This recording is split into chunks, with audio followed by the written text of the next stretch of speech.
wake up every morning and you already know what's waiting for you. The job, the bills, the responsibilities, and the pressure to provide, to lead, to be strong, to have it figured out. And somewhere in the middle of all that, you're supposed to be disciplined, supposed to pray more, read more, work harder, build something that matters. But here's what nobody's saying out loud. You can do all of that and still feel like you're faking it. Like you're one bad week away from falling apart. Like you're building a life on sand and hoping nobody notices. How fragile it really is. And the worst part of it, you look around and it seems like no one else has it together. Like there's something you just don't know. So you grind harder. You add more things to the list. You try to become the man that you think you're supposed to be, but it never lands. It never sticks with you, and you can't figure out why. Well, here's why. You're trying to solve an identity problem with activity. You're building a structure without foundation. You're chasing who you should be before you've settled who you are.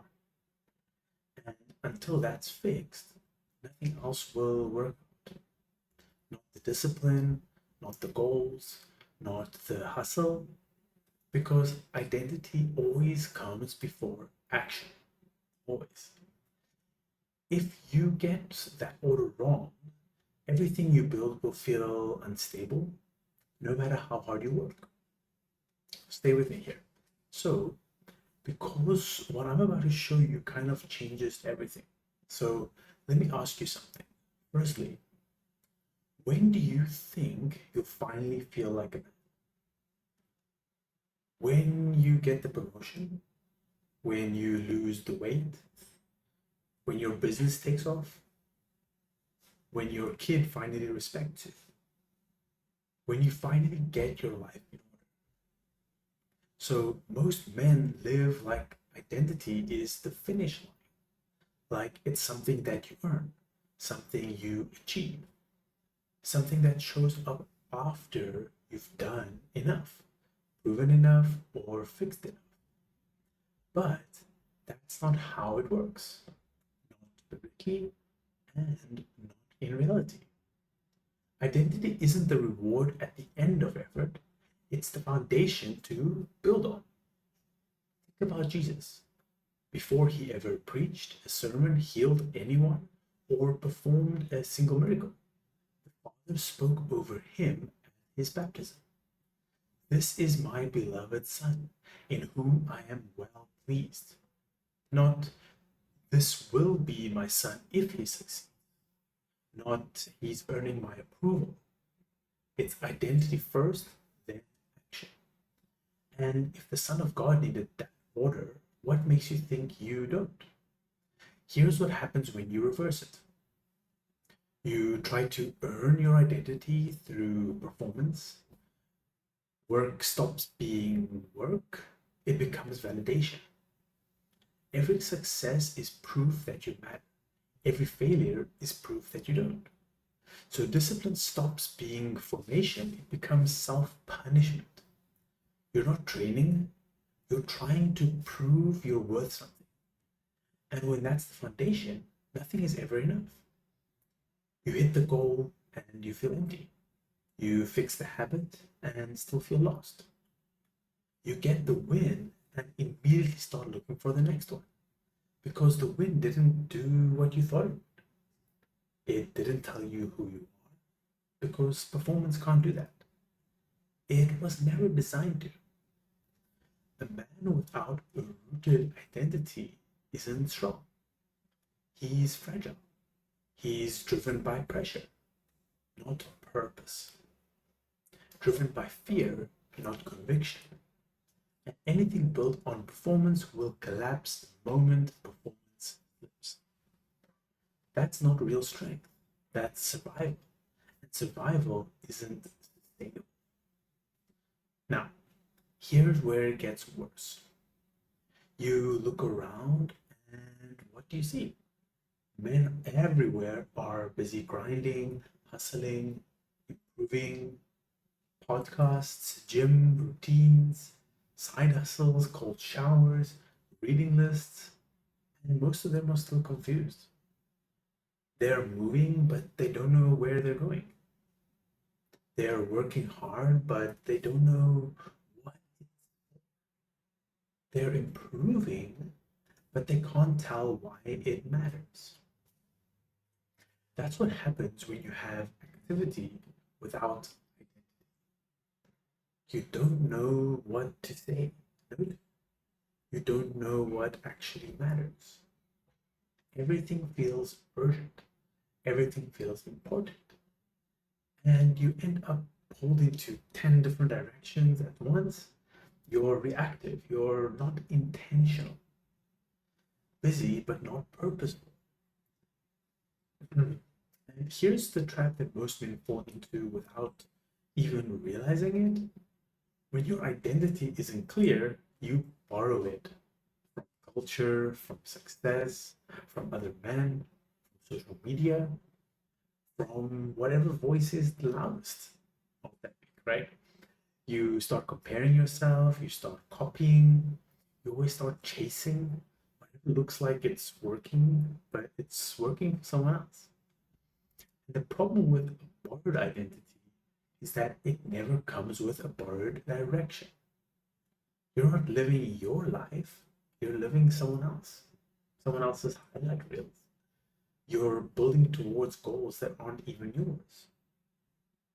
You're measuring yourself by the standards that you never chose.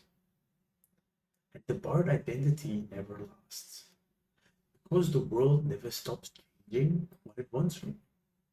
One year it wants this, next year it wants that, and you're always behind, always adjusting, always wondering why nothing feels solid. It's because it's not solid. You're building on borrowed ground. A man who doesn't know who he is will always let the world tell him who to be. And well, the world is a terrible shepherd. You cannot let the world lead you, only God.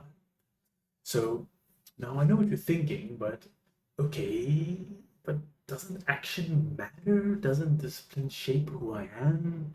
Don't I need to do something? Well, yes, absolutely. But only after you've established your identity. If you reverse the order, discipline becomes punishment instead of formation, work becomes pressure instead of purpose, and faith becomes fear instead of strength. So let me show you what I mean. Think about a game for a second, like the ring, G.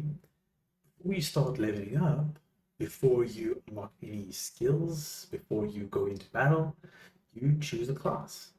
Warrior, mage, paladin. That's my favorite. Is a paladin. The choice determines everything that comes after it. It tells you what skills matter, what weapons to use, what stats to focus on, what role you're playing. You don't level up randomly, you level up according to who you are. Now, life works very much the same way. When you know who you are, then decisions become simple. You stop asking, is this impressive? And you start asking, is this aligned? You stop trying to do everything and start trying to do what actually fits with who you are made to be. So discipline stops becoming a grind and starts being a formation because now it has meaning, now it has context. You're not just working out to feel better about yourself, you're building yourself the body that God gave you. You're not just reading to look smart, you're renewing your mind because you know who you're becoming. You're not just fighting for your family to prove that you're a man, you're leading because that's who you already are. So your identity doesn't make life easy, but but it makes life clear. Clarity reduces friction. Clarity creates strength. Without it, you're just swinging in the dark, hoping that something connects. Every swing has an intention when you know your identity. So here's the part that most men miss. God always speaks identity before instruction. If you go back through the scripture and look, every time God calls someone, he establishes who they are first, then tells them what to do. So you are my son, then go lead my people. You are chosen, then walk in holiness. You are set apart, then do not fear. It's identity, then obedience, never the reverse. But here's what we do. We flip it. We think if we obey enough, perform enough, pray enough, serve enough, then we'll finally be accepted. Then we'll finally be His. But that's not sonship. That's fear, not faith. So that's trying to earn what's already being given. And when you ignore the order, you turn the Christian life into pressure, into performance, into exhaustion. You obey to be accepted instead of obeying because you already are. You work to prove your worth instead of working from your worth. You serve out fear instead of strength. And eventually you burn out because you're carrying a weight you were never meant to carry. Sonship precedes obedience. You are His son first. Then you live like it. There's no other way around. So here's the truth. If you don't settle who you are, you'll keep changing what you do. New habits, new plans, new systems, new goals. But nothing will stick because the foundation isn't there. You'll keep trying to rebuild the same house on broken ground and wondering why it keeps falling apart. But when your identity is clear, when you actually know who you are before God, not who you think you should be, not who others expect you to be, but who He says you are, then everything changes. Your discipline becomes natural, not easy, but natural. Because it's no longer about proving yourself, it's about becoming who you already are. Order becomes possible. Because you're not trying to do everything.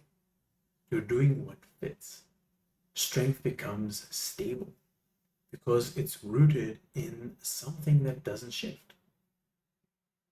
When life gets hard, that's where you're going next. Because most men feel lost, and there's a reason for it. So it's not just you. It's not just weakness. It's not just a lack of discipline. There is something deeper. Something that culture won't tell you. Something even the church has forgotten how to say clearly. So in the next video, we will talk more about why most men feel lost and what the Bible actually says about it. That's where all of this really starts to connect. Because once you see it, you can't unsee it. And once you understand why you've been lost, you finally know how to find your way forward. So guys, if you reached the end of this video, please remember to like, comment, and subscribe, and I'll see you in the next one.